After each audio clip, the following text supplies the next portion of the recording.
Donc on se rend compte qu'on est sur un marché qui est hyper mouvant, où il y a une sorte de catégorie qui est en train de se créer, qui n'existe pas encore en France, qui réunit justement ces trois sujets-là, de la compta, des finances, du contrôle. Donc il se passe un truc.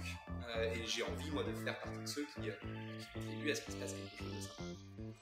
Dans le secteur de l'expertise comptable, au-delà des chiffres, il existe de vrais héros, engagés pour la profession. Ici, on découvre l'ADN de notre génération comptable. Au fait, moi, c'est Judy, Office Manager et créatrice de contenu chez Lama Compta, la plateforme d'emploi 100% dédiée aux cabinets d'expertise comptable attractifs et à leurs candidats.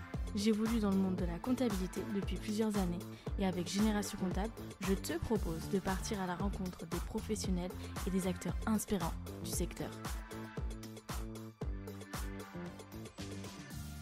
Bonjour à toutes et à tous, merci de nous retrouver une fois de plus sur Génération Comptable. Pour cet épisode hors série, nous avons le plaisir de recevoir le CMO d'un acteur montant de la profession. Pourquoi ? Parce qu'on va parler de marketing au profit de la profession et ça aux côtés de Maxime Baumard de Penny Lane. Bonjour Maxime, comment tu vas ? Bonjour Judy, ça va bien et toi ? Très bien, très contente de te recevoir sur ce sujet. Alors Merci pour l'invitation. avec plaisir. Dis-nous, est-ce que tu pourrais te présenter et nous parler un peu de ton parcours pour qu'on puisse cibler qui tu es ? Très bien, donc je m'appelle Maxime Baumard, j'ai 36 ans. Je suis ce qu'on appelle un CMO, c'est-à-dire un directeur marketing, pour utiliser un mot un peu plus français. Ce que j'aime faire et ce que je commence à savoir faire, c'est de construire des équipes marketing pour exécuter des stratégies marketing pour des éditeurs de logiciels. Le domaine d'application sur lequel j'exerce depuis presque 15 ans maintenant, c'est celui-là, des éditeurs de logiciels à très forte croissance. Donc on parle de construire des équipes à partir de rien ou à partir de 2-3 personnes pour aller construire ensemble des belles marques qui racontent des bonnes histoires et puis aider sur toute la partie acquisition client grâce à des stratégies qui permettent de faciliter la vie des commerciaux. D'accord. Et donc là, tu as parlé de construction d'équipe, mais est-ce qu'il y a d'autres enjeux qui sont propres au métier de CMO ? Oui, tout à fait. Donc en fait, la construction d'équipe, c'est la base. Sans équipe, on ne fait pas grand-chose. Et donc à partir de cette équipe-là, on va pouvoir retrouver différents types de missions qu'on peut confier à des CMO. Ça peut varier après d'une entreprise à l'autre.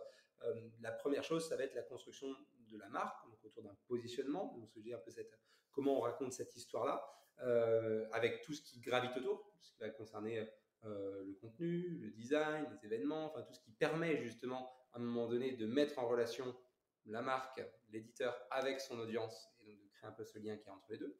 Ensuite, l'autre domaine sur lequel va intervenir un CMO, c'est la partie génération de revenus. Et donc, en fonction des éditeurs, des métiers, ça va aller plus ou moins loin entre les mains d'un CMO versus une équipe commerciale. Par exemple, chez Penny Lane, on joue sur deux types de terrains. On va être en capacité de faire ce qu'on appelle du self-sign-up, c'est-à-dire grâce au marketing, attirer des clients, donc des dirigeants ou directeurs financiers de TPE-PME sur le site pennylane.com et certains d'entre eux vont pouvoir convertir en autonomie sans même avoir besoin de parler à une équipe commerciale. Et d'autres, évidemment, vont pouvoir, eux, demander à parler à une équipe commerciale. Tout ça pour dire que cette partie acquisition en fait, de clients, elle peut aller très loin, elle peut aller jusqu'au bout pour certains éditeurs et puis elle peut aller plus sur le fait d'amener des prospects sur un plateau pour une équipe commerciale. Puis enfin, il y a une troisième brique qu'on peut retrouver dans certains éditeurs de logiciels qui va être ce qu'on appelle du product marketing. Comment est-ce qu'on vient travailler l'histoire que l'on raconte autour des fonctionnalités pour les utilisateurs de manière à ce que le produit soit le mieux utilisé possible et que les utilisateurs puissent être informés de l'ensemble du périmètre fonctionnel et notamment des innovations quand il y en a, et c'est souvent le cas quand on est un éditeur à forte croissance. Et c'est la question que j'allais te poser. Du coup, dans les entreprises tech comme Penny Lane, c'est bien une entreprise, on peut la qualifier d'entreprise tech. Alors, on est clairement une entreprise tech. C'est-à-dire qu'il y a peut-être encore un petit peu d'historique de Penny Lane qui traîne sur des moteurs de recherche, puisque Penny Lane est une société qui a été créée il y a 3 ans et demi.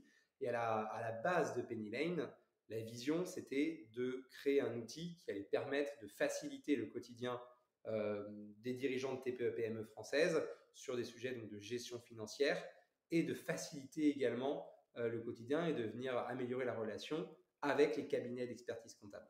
Et pour pouvoir faire ça, effectivement, à la création de Penny Lane, il y a eu la volonté de créer un cabinet d'expertise comptable interne à Penny Lane.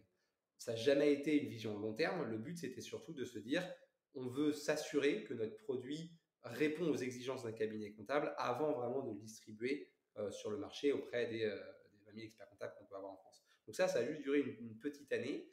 Puis ce cabinet interne qui gérait à peu près 600 dossiers a été cédé à un grand acteur donc, de la comptabilité française, de manière à ce que Penny Lane puisse se concentrer uniquement, c'était la vision de départ, sur la partie logicielle, avec comme vraie ambition de travailler pour les cabinets d'expertise comptable, leur faciliter la vie, leur faciliter le quotidien pour pouvoir mieux travailler avec leurs clients. Et on est une vraie entreprise tech, puisque la plupart des collaborateurs de Penny Lane viennent de la tech. Nos fondateurs sont passés notamment par Booking.com, qui est une des plus belles boîtes tech qu'on peut avoir dans le monde et en Europe. Et puis Penny Lane, sur 350 collaborateurs, c'est près de 200 profils qui sont dédiés à la construction du produit sur des sujets techniques, produits, data, tout ce qui gravite un peu autour de ça. Ouais, quand même. Et donc, ça fait 3 ans que Penny Lane existe. Et toi, ça fait combien de temps que tu es chez Penny Lane?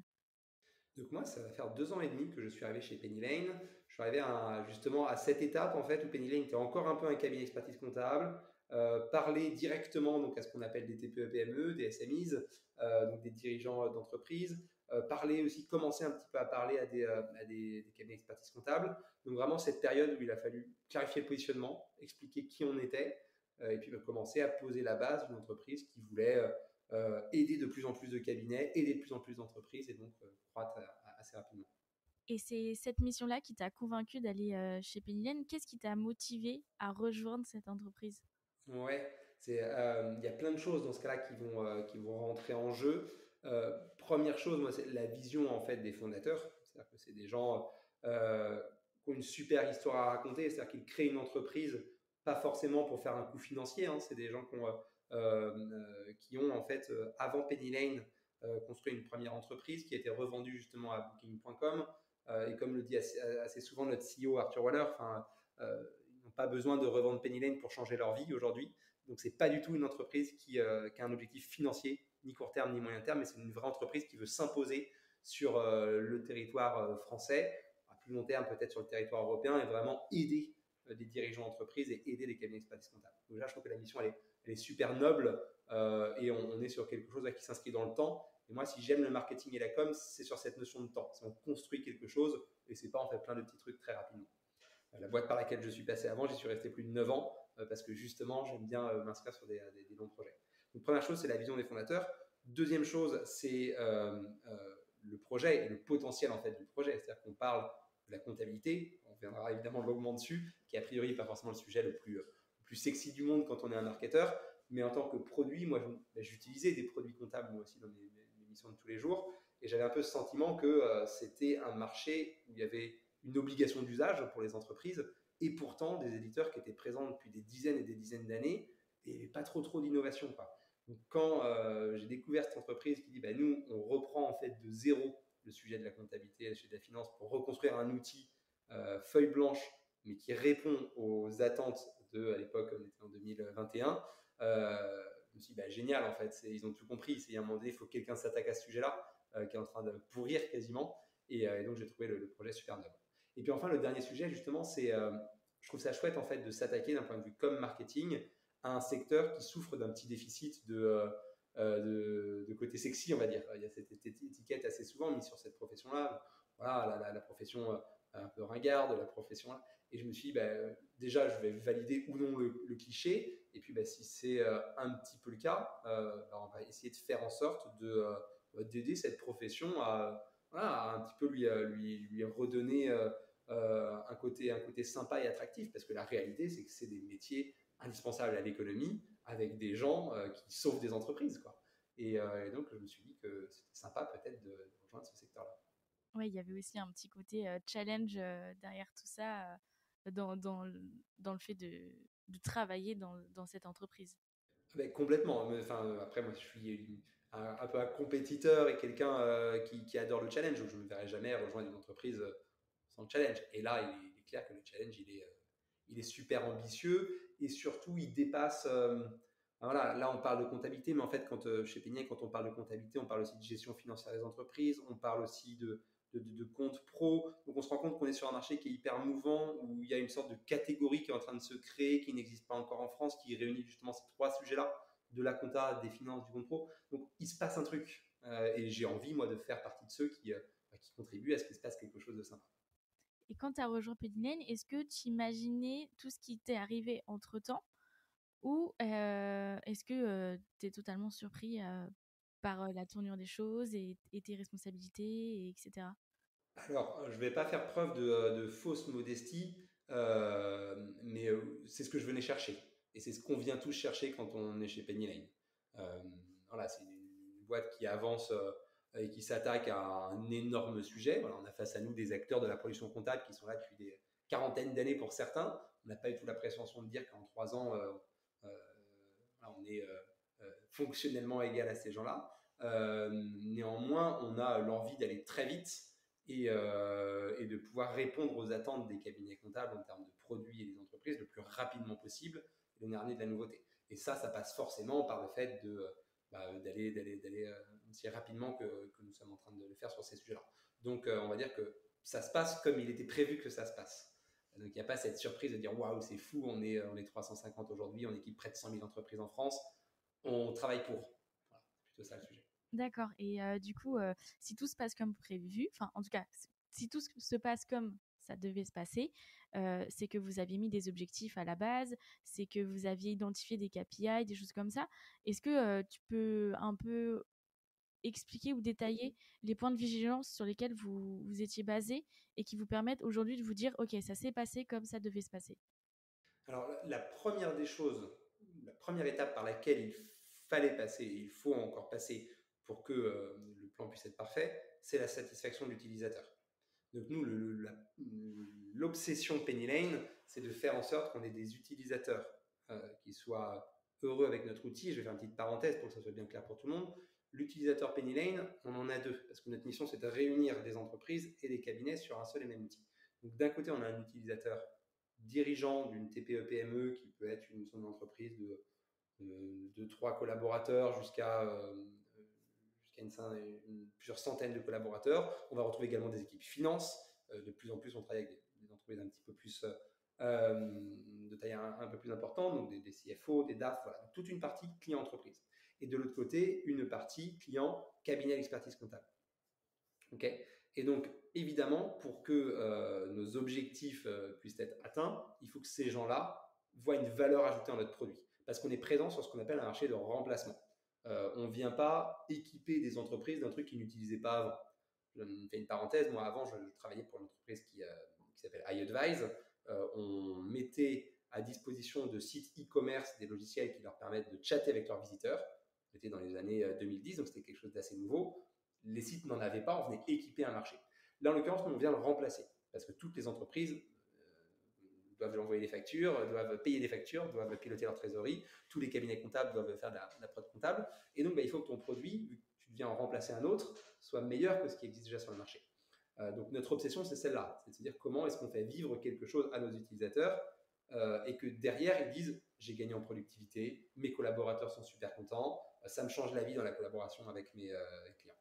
Donc, tu me parlais d'indicateurs. Nous, ce qu'on a commencé à mesurer comme indicateur, c'était des sujets de NPS, en fait, un indicateur qui permet de mesurer donc, le Net Promoter Score, la satisfaction vraiment, et même après la capacité à recommander en fait ton produit à des pairs.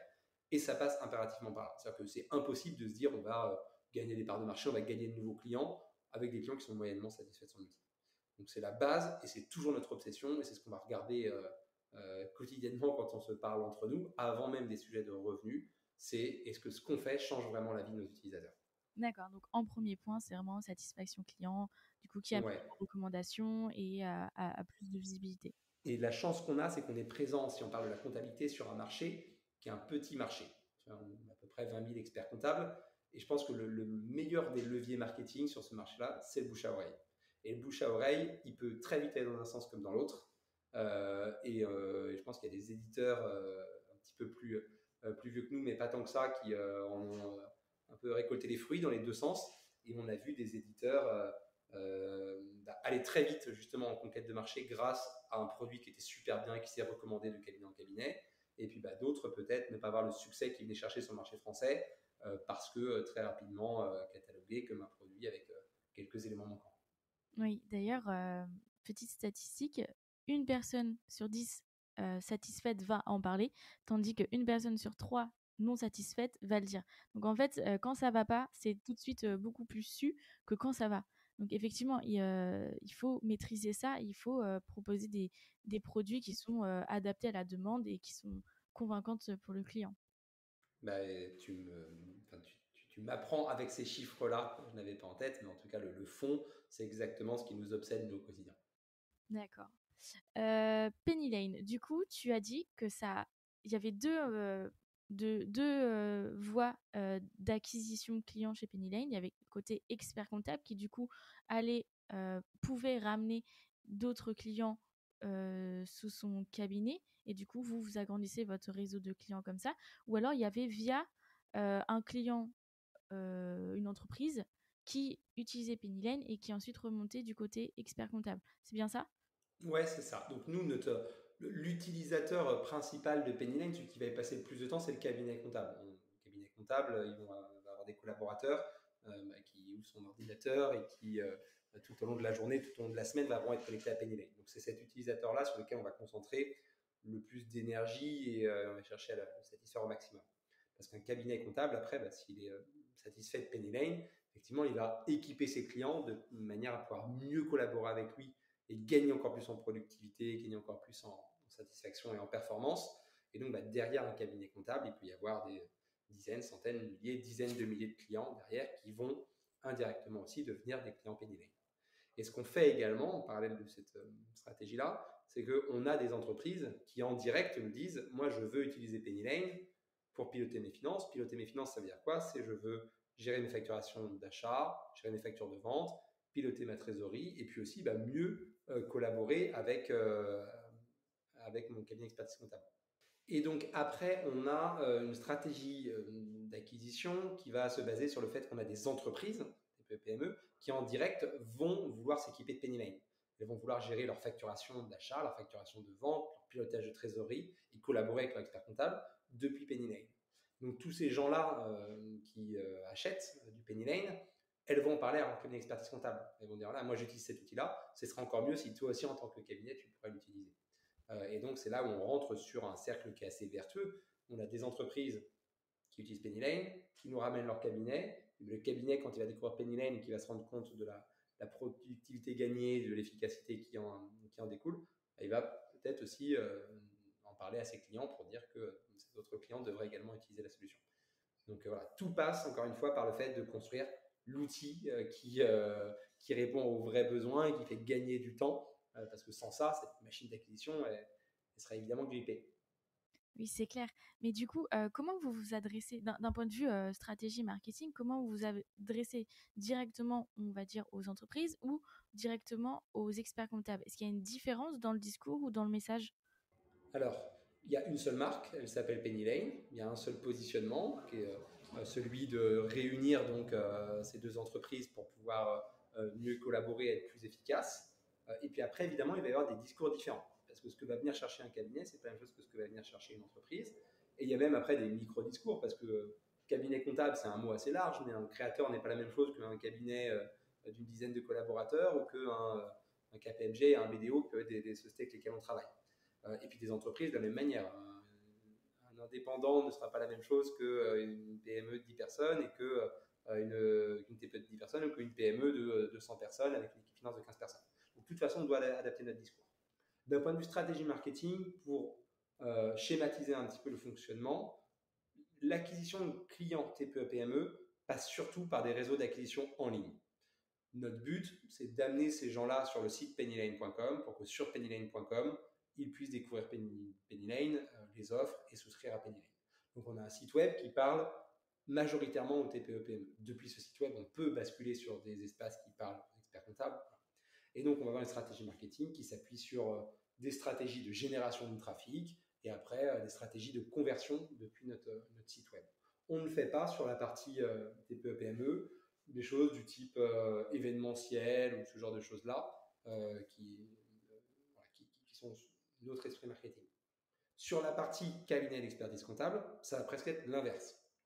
C'est une audience qu'on a besoin de rencontrer, on a besoin de rassurer, avec qui on a besoin de discuter. Et donc, on va beaucoup plus s'appuyer sur une stratégie marketing qui, justement, s'appuie sur de l'événementiel, s'appuie sur la relation publique, s'appuie sur sur la relation presse, sur le fait d'amener du contenu aussi beaucoup à cette audience-là. C'est ce qu'on fait par exemple au travers d'un événement qu'on a créé, c'est la 3e année en 2024 qui s'appelle Contatech.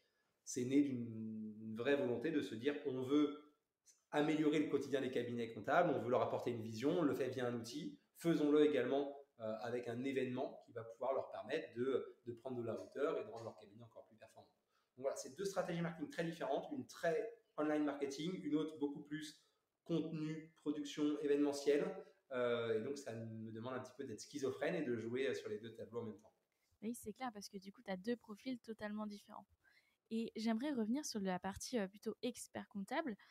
Je sais que par expérience, les experts comptables, ce sont des professionnels qui sont assez, qui ont besoin d'avoir confiance en leurs partenaires. La confiance, ça se gagne pas comme ça. Parfois, ça peut mettre du temps avant de se dire, ok, je veux essayer avec cet outil-là. Mais aussi, ce sont des professionnels qui sont très fidèles. Une fois qu'ils ont un partenariat, et ben, ils n'ont pas prévu de changer, à moins que quelque chose de totalement différent est proposé ou que leurs besoins évoluent. Mais comment vous arrivez à convaincre ce marché qui est un peu frileux du coup? Ouais. Alors, là, je reviens toujours, on en revient au produit. Et en fait, on va être en capacité de toucher des cabinets comptables via plein de leviers différents. C'est ça une des forces de Penny Lane. C'est que comme le produit est aussi pensé pour les dirigeants de TPE-PME, quand tu es cabinet comptable et que tu as un client qui te dit je veux que ma comptabilité soit tenue sur Penny Lane et qu'un mois après tu en as 2 autres et que le mois d'après tu en as 5 autres, ça va commencer à te faire réfléchir. Quand à ça tu ajoutes le fait que tu vas avoir des confrères qui te disent je vais créer mon cabinet ou j'ai basculé mon cabinet, on a migré 1000, 2000, 5000 dossiers sur Penny Lane, et puis qu'en plus de ça tu vas être exposé à des actions marketing de Penny Lane qui te créent des événements, qui te poussent des contenus, voilà. On va dire qu'il y a un cabinet qui va dire à un moment donné il se passe quelque chose et donc j'ai cette volonté de changer. Et après il y a aussi le fait que les outils historiques, je pense, amènent une certaine frustration pour des cabinets d'expertise comptable.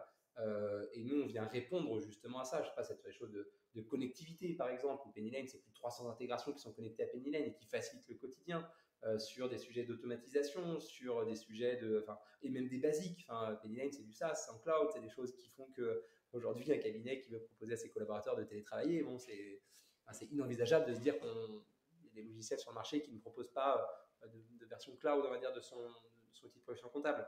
Donc voilà, c'est déjà répondre à un besoin fonctionnel qui fait que le cabinet se dit effectivement, je pourrais gagner avec ça. Et puis 2, c'est multiplier les influences, on va dire. Et donc ces influences, elles viennent des clients, elles viennent des confrères, et puis elles vont venir des messages que nous, on va partager. D'accord. Et donc, ça veut dire qu'aujourd'hui, n'importe quel professionnel pourrait utiliser Penny Lane pour la gestion, pour son entreprise? Tout à fait. Aujourd'hui, nous, on équipe plusieurs milliers de cabinets comptables en France, près de 100 000 entreprises. Et on a de plus en plus de cabinets qui migrent en masse. On parle de plusieurs milliers de dossiers d'acteurs historiques vers Penny Lane, et également de plus en plus, la majorité des créateurs de cabinets passent aujourd'hui par des outils modernes comme peuvent l'être Penny Lane. D'accord. Tu as aussi parlé d'intégration. Est-ce que tu peux nous parler d'intégration type qui sont très souvent utilisées sur Penny Lane, ou nous présenter un peu les différentes intégrations qu'il y a? En fait, il y a des intégrations qui vont concerner les entreprises et donc qui vont indirectement faciliter la vie des collaborateurs comptables. Ce qui a été important en fait pour nous, c'est de penser un peu par métier et comment sur chacun des métiers on peut leur faciliter la vie.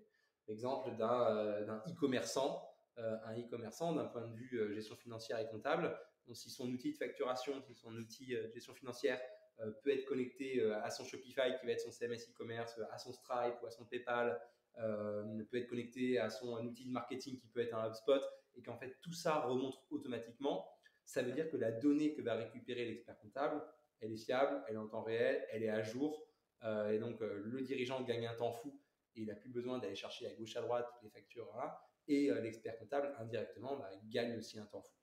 Et ça, on l'a pensé pour, aujourd'hui, presque voilà, tout un tas de métiers. C'est la même chose sur un restaurateur avec son logiciel de caisse, avec son logiciel de livraison. tout est synchronisé au sein de Penny Lane et donc fait gagner du temps à l'entreprise et donc fait gagner du temps à l'expert comptable. Et après, l'expert comptable, il va y avoir tout un tas d'intégrations. Une qui plaît beaucoup en ce moment, qui est l'intégration avec Finthesis, par exemple, sur des sujets de visualisation de la data et de la donnée, de manière à pouvoir proposer des reportings encore plus précis à ses clients. C'est le genre de choses en fait qui est pensé de manière à ce que cette utopie, cette réalité que tout le monde crie haut et fort aujourd'hui sur la compta, de se dire que les cabinets sont là pour faire du conseil et puis pour faire de la saisie. Bon, avec Penny Lane, on est à fond dedans, c'est-à-dire que toutes les tâches sont automatisées globalement, toute la partie vraiment saisie est de plus en plus simplifiée, de manière à ce que le cabinet puisse se concentrer sur de l'analyse et du conseil. D'accord. Et du coup, toutes ces intégrations, tu as dit qu'elles étaient, vous avez étudié les métiers, les professionnels, leur fonctionnement pour savoir comment encore plus les faciliter dans leur travail de comptabilité. Mais ce sont des personnes qui sont allées en immersion dans ces secteurs d'activité. Enfin, comment vous avez su, comment vous avez récupéré toutes ces informations pour vous dire, OK, il faut qu'on s'intègre avec tel outil de caisse ou tel produit, tel outil, etc. Ouais, alors sans parler d'immersion, c'est la connaissance de nos clients. Si on échange beaucoup avec nos clients, les premiers mois, il y a de la frustration d'un client qui dit ah ben moi j'utilise tel outil, c'est dommage qu'il ne soit pas sur Penny Lane. Et dans ce cas-là, on a des équipes qui sont dédiées à construire ces intégrations-là. Et donc on va travailler pour, parce que notre positionnement, c'est vraiment celui d'App Store de la gestion financière. Et on s'intègre même avec, parfois certaines personnes sont assez surprises, avec des éditeurs qui peuvent être perçus comme concurrents et que nous, on voit surtout comme complémentaires. Je ne sais pas, un Dext, un Spendesk, par exemple, je vais en citer deux. Spendesk, par exemple, oui, sur Penny Lane, il y a un compte pro Penny Lane avec lequel on peut faire beaucoup de choses. On peut mettre à disposition de ses utilisateurs des cartes de paiement, des cartes physiques, des cartes virtuelles. On peut faire le facturage, on peut faire tout un tas de choses. Et pourtant, on a d'autres clients qui utilisent un Spendesk parce qu'ils l'utilisaient de façon historique. Bon, mais il n'y a pas de problème. Tu veux continuer à utiliser ton outil, viens, tu synchronises Penny Lane à cet outil-là pour que l'expérience soit simplifiée, parce qu'on a envie de devenir l'outil central justement de la gestion financière. Donc on n'est pas du tout sur cette logique de se dire on met des barrières, ah tiens, on a un acteur qui fait un truc sur lequel nous aussi on a une brique fonctionnelle, non, on ferme. Voilà, on estime qu'on est branché à tout et qu'après, à un moment donné, si on a un utilisateur qui dit mince, j'ai des outils qui font doublon, libre à lui après de faire ses choix. Oui, d'accord. Et du coup, en fait, ça contribue à la satisfaction client parce que déjà, changer d'outil, c'est pas évident. Souvent, c'est beaucoup de problématiques qui arrivent. Alors, en fait, si déjà tout est. Enfin, si on peut retrouver déjà d'autres outils qu'on utilise en utilisant, pour le coup, Penny Lane, ça contribue à la transition ou à l'acquisition client. Ouais, complètement. Après, on a quand même ce positionnement de plateforme all-in-one. Et évidemment qu'on a beaucoup de clients qui quittent des outils qu'ils utilisaient avant. Quand on avait des clients qui, sur la partie entreprise, utilisaient des logiciels de facturation d'achat, de facturation de vente, un autre pour piloter la trésor, un autre pour gérer ses cartes de paiement, et qui se rend compte qu'avec Penny Lane, à partir de 15 euros par mois, il peut supprimer ces 4-5 outils qui lui ont coûté plusieurs centaines d'euros par mois, il va être content. Donc on répond aussi à ce besoin-là tout de même. Oui, c'est clair. Et est-ce qu'il y a d'autres difficultés? Enfin, on a parlé du fait que les experts comptables étaient loyaux dans leur partenariat, etc. Est-ce qu'il y a d'autres difficultés que vous avez remarquées ou identifiées dans la pénétration de marché des experts comptables? Alors, c'est un marché qu'il est clairement difficile de pénétrer, mais pour des raisons qui sont tout à fait louables. Déjà, première chose, c'est un marché où, sur l'univers du logiciel, les décideurs ne sont pas forcément les utilisateurs. Voilà, on va avoir des associés de cabinet qui, eux, vont porter des visions, qui vont faire des choix, mais derrière, les vrais utilisateurs, ce sont des collaborateurs. Et donc, déjà, il y a ce côté double cible, donc il faut savoir adresser. Ensuite, c'est un outil qui n'est pas un outil anecdotique au sein de cabinet, c'est l'outil de production, c'est l'outil métier, et c'est l'outil qui est utilisé de 9h à 19h du lundi au vendredi. Et donc, il y a cette importance en fait de vraiment que vont avoir les utilisateurs. Donc, contrairement à d'autres éditeurs de logiciels, peut-être dans d'autres secteurs, où parfois on est un petit peu sur du nice to have, là on n'y est pas du tout, du tout, quoi. Voilà. Et après, une fois que je pense qu'on a réussi à séduire le collaborateur et à séduire l'associé, oui, il y a un sujet de temps, c'est-à-dire que bien entendu, des cabinets de centaines, milliers de collaborateurs avec des dizaines de milliers de clients, la décision, elle ne se prend pas en quelques jours ni en quelques mois. Et ça, on a tout à fait conscience. Et encore une fois, je reviens à notre obsession, mais si on a des collaborateurs qui gagnent 20-30% de productivité, si on a des clients de cabinets qui sont satisfaits de l'expérience qu'ils passent, enfin, nous, on a de plus en plus d'entreprises qui disent, moi, je ne veux travailler qu'avec un cabinet qui utilise Penny Lane. On a de plus en plus de collaborateurs qui disent, je ne me reverrai pas travailler dans un cabinet sur des vieux logiciels. Et je pense qu'une fois qu'on a ça, ça va venir aussi accélérer les prises de décision. Oui, totalement. En fait, c'est clairement un levier. Séduire les collaborateurs, c'est clairement un levier pour acquisition en tout cas, ça renforce encore plus votre notoriété et la valeur du produit. C'est indispensable. Enfin, c'est ces gens-là qui vont utiliser le produit. S'ils n'ont pas envie, si c'est des freins en interne, on ira moins vite en termes de développement. Mais après, il faut aussi avoir en tête qu'il y a certains collaborateurs qui utilisent des outils depuis 20-30 ans, pour lesquels le changement est un peu brutal. Donc, à nous de les accompagner le plus possible. Et c'est pour ça qu'en interne, on a chez Penny Lane des équipes formation qui sont des gens de la profession comptable, diplômés pour la plupart des métiers de comptabilité, et dont le métier est de passer du temps sur le terrain au sein des cabinets pour former les équipes. Voilà, on avait encore la semaine dernière en région nantaise, justement, pas loin de chez moi, 3 personnes de Penny Lane qui étaient là et qui formaient plus de 150 personnes des cabinets BDO des Pays de la Loire. Alors là, on passe du temps sur le terrain pour aussi accompagner et conduire le changement.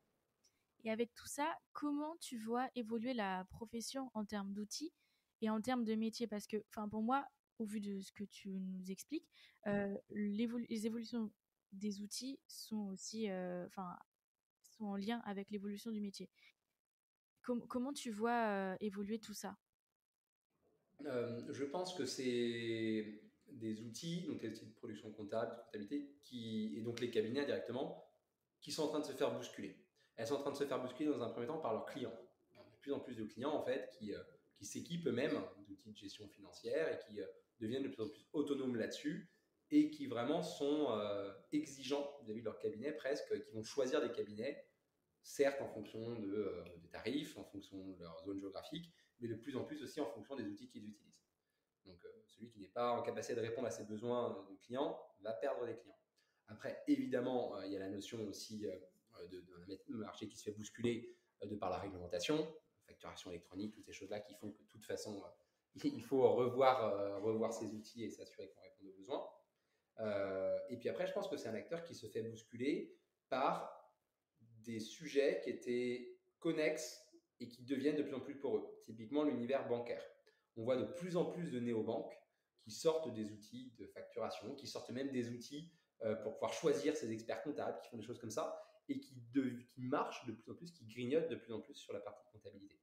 Et donc là, c'est vraiment au cabinet comptable de faire les bons choix et de savoir avec quel type de partenaire bancaire ils ont envie de travailler pour s'assurer justement de garder la maîtrise de leurs clients et la maîtrise de la donnée.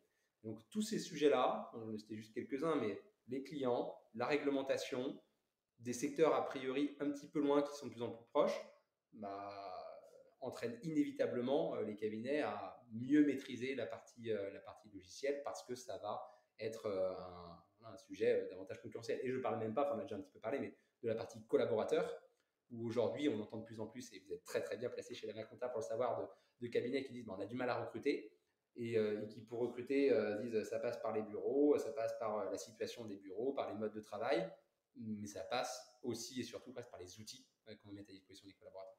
Exactement, c'est pour ça que nous, on insiste avec nos cabinets partenaires, on leur dit, vous utilisez des outils, mettez-les en avant parce que c'est ce qui peut aussi déclencher un intérêt auprès de la part des collaborateurs, mais aussi ça peut rassurer ou même soulager les collaborateurs de se dire, ok, ils utilisent tels outils, soit je connais, ou soit j'en ai déjà entendu parler, mais je sais que ça va me faire gagner du temps, je sais que mon travail et mes missions vont être plus confortables.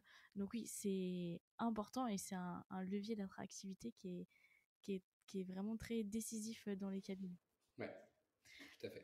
Concernant l'évolution du produit Penny Lane, comment toi tu vois les choses sur les 3 prochaines années à arriver? Les 3 prochaines années, alors quand on est une entreprise qui a 3 ans, parler des 3 prochaines années, ça paraît une éternité.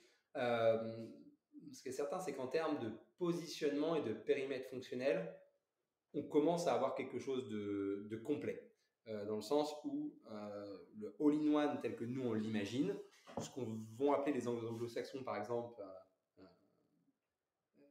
Financial Operating System, on commence à cocher tout, enfin on coche toutes les cases. D'un côté, la gestion financière, facturation, achat, vente, pilotage de trésor. De l'autre côté, la production comptable, avec toute la profondeur qu'il y a derrière. Et enfin, la partie financière avec la notion donc, de compte pro. Pour nous, c'est vraiment ces 3 scopes-là qui définissent la plateforme Penny Lane, qui va venir après être hyper connecté à tout l'écosystème qu'il y a avec. Parce que quand on parle de facturation pour un dirigeant, voilà, ça demande d'être super connecté à ce qu'on a évoqué tout à l'heure, des logiciels de caisse, des logiciels de BI. Voilà. Donc la mission et la vision de base de Penny Lane qu'on a exécuté ces 3 dernières années, ça y est, d'un point de vue fonctionnel. Après, ça nécessite de rentrer en profondeur sur chacun de ces sujets-là, mais on n'a pas la volonté de se lancer sur un nouveau truc qui ne fait pas partie de ces sujets-là. Et donc maintenant, ce qui nous préoccupe le plus, c'est de s'assurer sur ces 3 scopes-là de satisfaire grandement nos clients, de proposer des choses innovantes et des choses qui sont connectées les unes aux autres. Donc, en fait, ces 3 sujets, c'est pas 3 briques qui se mettent les unes à côté des autres. C'est pas 3 briques avec des API et des connexions. C'est 3 briques qui sont pensées autour d'une seule et même base de données pour que toutes les infos puissent circuler de manière la plus efficace, parce que c'est vraiment ça ce qui fera gagner du temps. Et donc, on a une équipe qui ne pense qu'à ça d'un point de vue technique, d'un point de vue UX, d'un point de vue UI, pour pouvoir vraiment rendre le produit performant. D'accord. Et concernant la vision initiale et le point où on est, enfin la vision initiale et la vision que vous avez aujourd'hui. Tout à l'heure, tu disais que ce que vous pensiez qui allait arriver est arrivé, mais est-ce que la vision initiale à plus 5 ans, c'est à l'origine, c'est la même que la vision initiale que vous avez là aujourd'hui pour dans 2 ans? Alors oui, après, on n'est pas là à mettre des chiffres très précis à 3 ans, à 5 ans, à 10 ans. Voilà, c'est impossible quand on voit le contexte sur lequel on évolue. Voilà. Par contre, oui, on a en tête des grandes tendances qu'on découpe après avec des jalons et on fait tout pour qu'on puisse atteindre ces objectifs qu'on s'est fixés au début. Tu as aussi évoqué la facturation électronique. Comment Penny Lane se positionne par rapport à ça? Parce que ça, c'est clairement le sujet. Enfin, au dernier congrès à Montpellier, c'était l'objet même, enfin le thème du congrès. Comment vous vous positionnez par rapport à ça? Est-ce que c'est un nouveau challenge? Est-ce que c'est un stress? Comment ça se passe? Alors, déjà, c'est quelque chose d'extrêmement cohérent avec notre ADN. Je disais tout à l'heure, on a construit un outil pensé il y a plus de 3 ans et demi, donc avant ces sujets de facturation électronique, qui sont là pour faciliter la vie des cabinets, faciliter la récupération de données, l'automatisation, la collaboration avec ses clients pour pouvoir se concentrer sur du conseil. Donc, facturation électronique ou pas, de toute façon, c'est notre vision. On avance dans ce sens-là. On fait tout pour voilà, Penny Lane sera PDP. Enfin, on agit vraiment dans ce sens-là. Aujourd'hui, on a simplement de la frustration par rapport aux reports de dates qui ont été annoncés, parce que nous, on est prêts. Et j'en pense qu'on est bien plus près que de nombreux acteurs. Donc oui, ça aurait été un bel avantage, on va dire, sur le marché si jamais tout s'était passé comme prévu en termes de timing.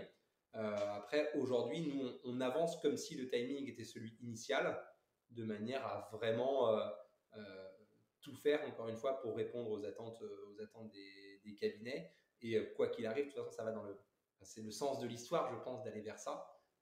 Et l'outil a été initialement pensé pour répondre à ce type d'objectif-là. D'accord. Et vous pensez pouvoir devenir une plateforme dématérialisée partenaire? En tout cas, on a déposé le dossier pour. On est certifié ISO 27001 depuis un petit peu moins d'un mois. Voilà, nous ne sommes pas les décideurs, mais en tout cas, on coche toutes les cases attendues pour pouvoir l'être. Oui. On approche tranquillement de la fin du podcast, mais on va continuer à échanger sur le sujet de la facturation électronique. Quels sont les critères principaux pour être labellisé, enfin être qualifié de plateforme de dématérialisation partenaire? Alors, moi, je ne vais pas rentrer dans ce détail-là. C'est vraiment géré par nos équipes techniques, les équipes produits. Euh, ça peut faire quasiment l'objet d'un podcast dédié à ça, parce que c'est un sujet qui est bien complexe et on a des gens en interne vraiment penchés sur le sujet. Nous, ce qu'on a surtout fait côté marketing sur ce sujet, c'est on a vraiment été à la rencontre des cabinets. On a fait tout un roadshow en région avec la personne qui est experte chez nous, qui est Chloé Antonucci, qui est l'experte facturation électronique de l'équipe produit, pour justement accompagner un peu le changement. Après, sur les critères précis pour pouvoir être PDP et toutes les cases qui sont à cocher, ça, ouais, avec plaisir pour te mettre en relation avec les personnes qui ont travaillé sur le dossier.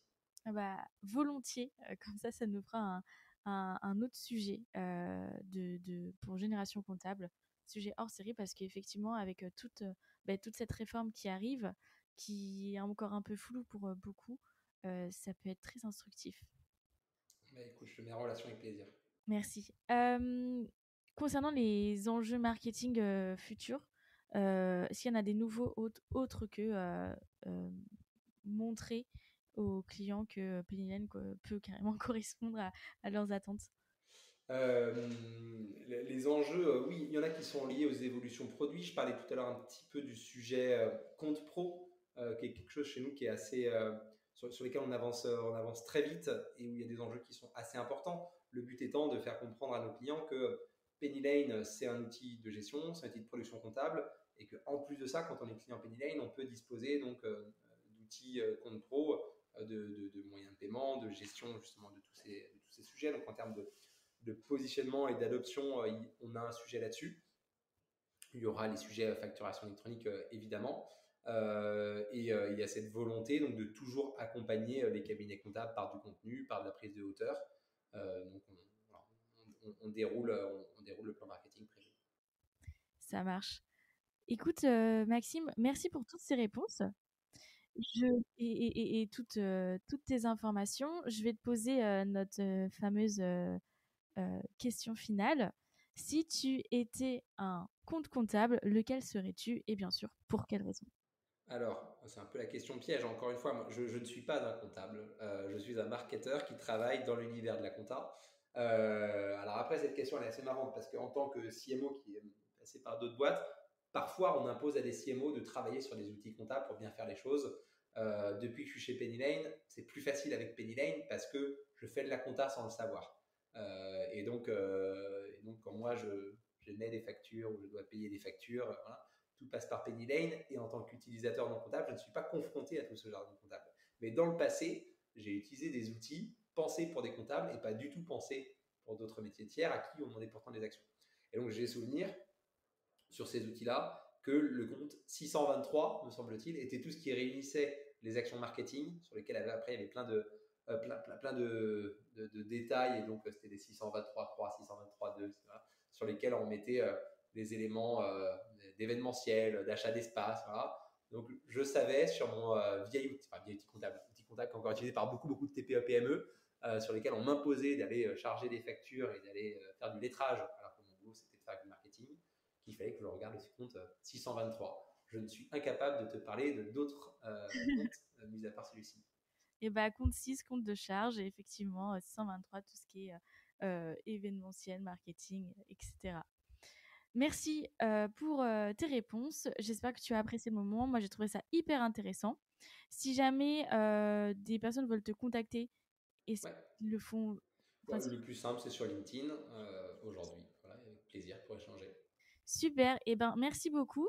Bonne continuation avec Penny Lane. On se recroisera sûrement. Et puis, oui, à une prochaine. Merci Judy, à bientôt. À bientôt.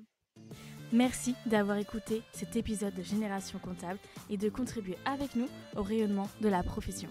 Si tu as aimé ce podcast, n'hésite pas à le faire savoir. Like, partage, abonne-toi. Chaque like est un réel carburant nous permettant d'aller plus loin et de rencontrer d'autres professionnels engagés et inspirants. D'ailleurs, si tu cherches un job en cabinet d'expertise comptable, rendez-vous sur lamaconta.co pour saisir les meilleures opportunités. Ton cabinet cherche à recruter ? Contacte-nous pour créer ta page employeur et capter des candidatures dès aujourd'hui. Allez, À bientôt sur Génération Comptable.